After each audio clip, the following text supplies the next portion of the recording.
ป้องกันความสงบแขวงเสกองจับกลุ่มแก๊งสแกมเมอร์ได้101 คนอยู่เฮือนพักเซาเมืองละมามและเมืองท่าแตง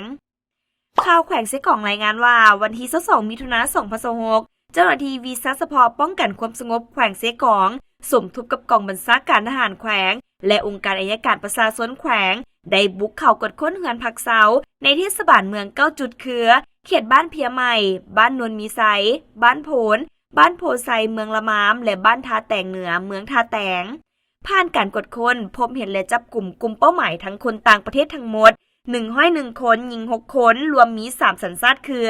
สัญชาติจีน90 คนหญิง2 คนสัญชาติญี่ปุ่น7 คนและสัญชาติกัมพูชา4 คนหญิง4 คนในนี้จับกลุ่มได้กลุ่มแก๊งสแกมเมอร์63 คนหญิง6 คนเป็นคนสัญชาติจีน59 คนหญิง2 คนคนสัญชาติกัมพูชา4 คนหญิง4 คนพร้อมทั้งยึดเครื่องของกลางคอมพิวเตอร์9 หน่วยบัตร ATM 43 บัตรปืนสั้น1 กระบอกโทรศัพท์มือถือ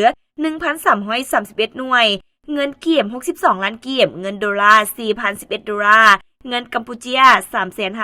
353,600 เหรียญยาเม็ดไข้คือยาบ้า2 เม็ดอุปกรณ์เสพ1 สุดแป้งผงไข้คือผงเคฟ8 ถุงและอื่นๆอีกหลายรายการกลุ่มคนต่างประเทศที่ลักลอบเข้าเมืองผิดกฎหมายมี38 คนเป็นคนสัญชาติจีน31 คนคนสัญชาติญี่ปุ่น7 คนโดยมีเครื่องติดต่อโทรศัพท์มือถือ41 หน่วย iPad 1 หน่วยบัตร ATM 20 บัตรบัตรประจำตัว8 บัตรเงินเกียบ